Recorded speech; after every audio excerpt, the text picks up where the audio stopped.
When I think about to figure you out, you make me wanna scream and shout. I love the way you hold me. I really like that song. Oh well, you're welcome to another beautiful episode this wonderful Sunday afternoon. It is so great to have you here. Hope you had a lovely day. For those who went to service, hope you had a lovely service.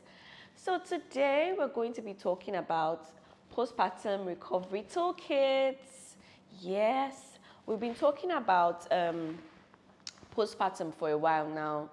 In the past 3 episodes, we've been hammering on the things that women experience, even men, after baby is born, the changes that happen. Not financial now, bodily changes now, not just bodily changes, things that happen to the body. Lots of things change in the psyche and psychology of parents once baby is born. But we can handle some of those things. We can give healings to some of those things. This is the part 1 of 3. And in this part, we're going to be addressing, the physical changes that happen and how to heal them the best that we can. Okay? So I'll see you shortly. Just stay tuned.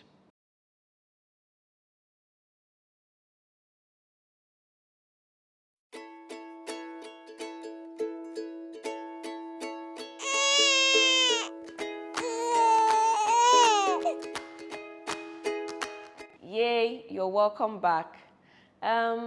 Today we're going to be addressing, as I said in the introduction, the initial postpartum changes that a woman experiences physically, and we're going to be talking about how to heal them.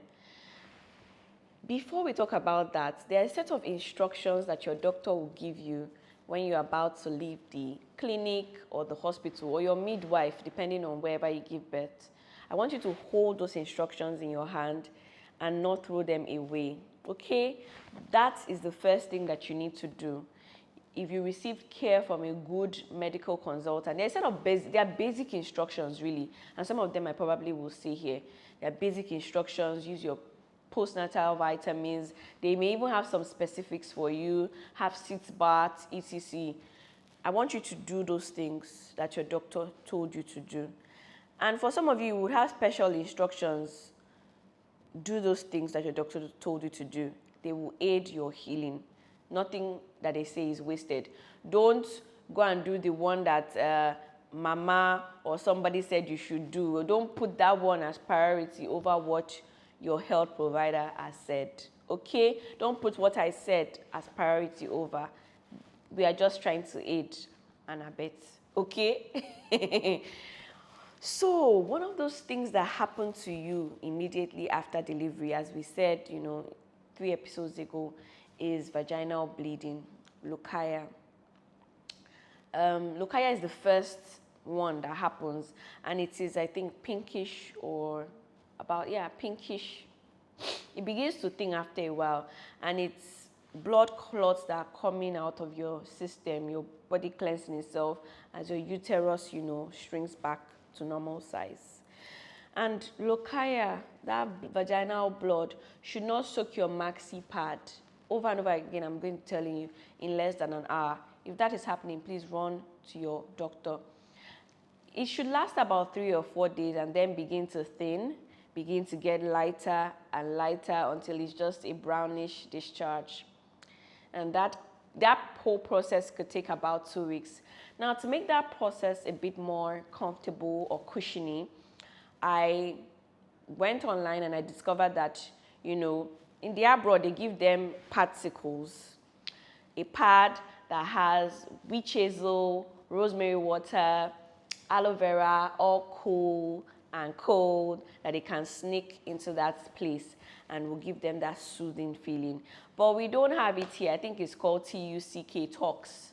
If you can order it on Amazon, fine and good. If you can't order it on Amazon, you can make your own DIY particles. I made mine.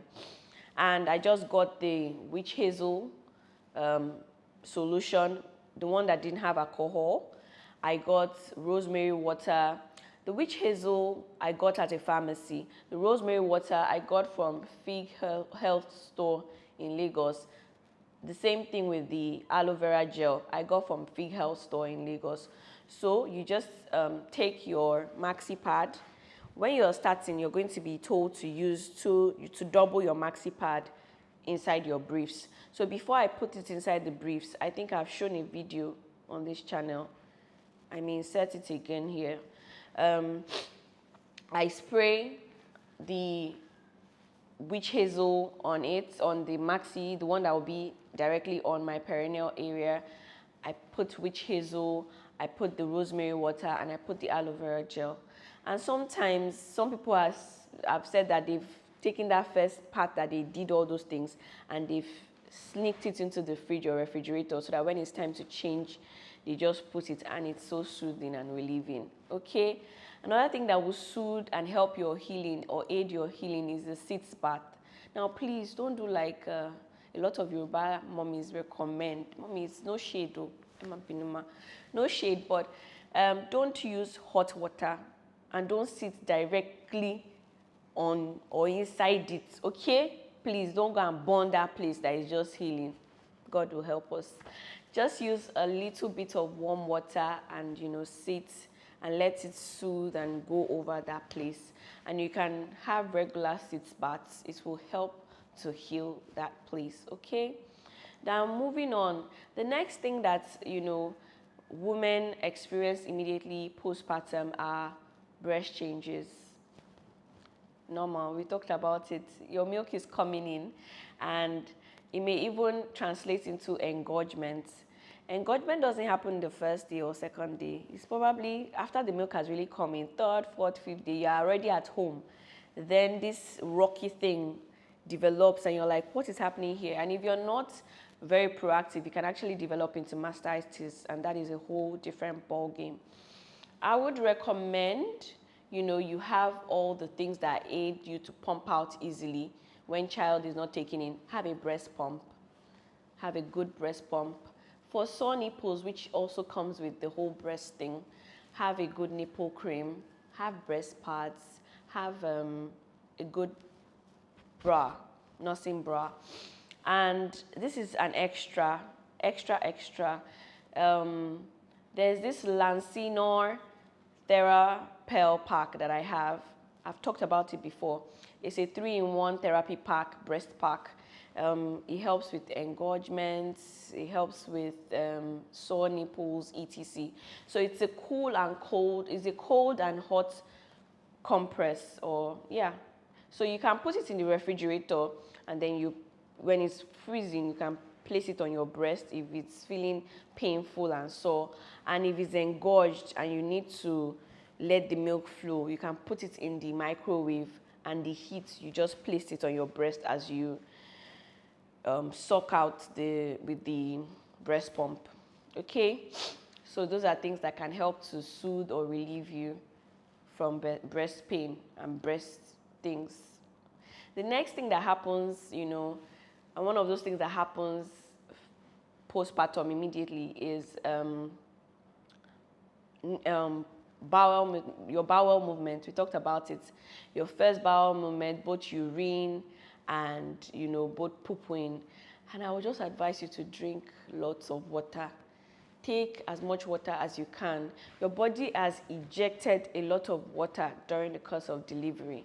And also, for those of us who had like epidural and drugs and things like that, those things have a way of affecting the system. They have a way of hardening your stool, and so it's very important that you even have a first bowel movement. If urine is coming out, your nurse probably follow you because they want to make sure that you are fine and okay. But those things can be difficult. To aid, drink lots of water.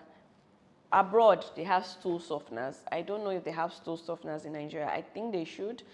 So you can ask, but I think I asked and I don't know if they had. But yeah, stool softeners, drink lots of water, and you'll be fine. One of those changes that also happen postpartum, we talked about it, hair loss now. There's this much you can do about hair loss. The hair will thin. The hair will not be as lush, okay? But you can arm yourself with a good hairline. I armed myself with the Tarsala through by Tasala. She not tell me to do Ava for her. I'm not being paid, but it was a good hairline for me, and I even used it on my child. So if you can explore that, or if you know another very good brand, then you can explore it. Just arm yourself and get yourself like home service, because you may not be able to even go out and make your hair and things like that. So you want to reduce the shedding and breaking of your hair. Get someone that will come and be helping you to steam your hair from time to time and take care of your hair, make your hair, things like that. Okay. Skin changes. Now, skin changes is also something that is a bit dicey. I don't want you to have to focus so much on your skin. You are healing, so things are happening. Those things, those acne, those things, they would deplete with time. So don't focus too much. Don't feel you're ugly. You're beautiful the way you are. Your body has done so much, so many amazing things. And if somebody is not comfortable with your skin, then good luck to them, okay? But you can also arm yourself with some good body care. You may not have time to batter on and put and apply, but just the basics. Make sure you have a good cream. Make sure you're trying to eat well. Use your postnatal vitamins. Try to drink well. Once in a while, walk in the sunlight, and you'll be fine. Okay, so no, not the final. Not the final. Because we still have cramps and uterine contractions that happen immediately postpartum. Now, there's this much you can do. Just apply the same labor and breathing techniques that you did. If you have distractions, looking at your baby should be a distraction, because there's this much you can do. It's really internal than external. It's really internal than external. Also, fatigue, lack of sleep. I think that's about the final. Yeah, fatigue and lack of sleep. Try as much as possible to get good help and support. That's the best that you can do. Some people that you can trust, that will relieve you for a while so that you can get sleep, okay? That the only solution to sleep, not sleeping, is to sleep. That's the only solution to not sleeping, is to sleep. So you and your partner, you can walk around getting a good support system that will listen to you, that would not add to your stress or to your labor, that you can easily let down your guards and let down everything, and you can be comfortable around. That kind of support system will be beneficial to you. So yeah, and for tears and incisions, just be careful. Make sure they are kept clean. Make sure they are kept dry, at least for a while, for those that had C-section. And for the vaginal one, be using your sitz bath. All will be well. I hope you have learned something from this episode. Thank you for joining in again. I will see you in the next one, where we talk more about the psychological sides of things, the emotional sides of things, the mental sides of things, and how to heal in that regard. I love you. Take care. Bye.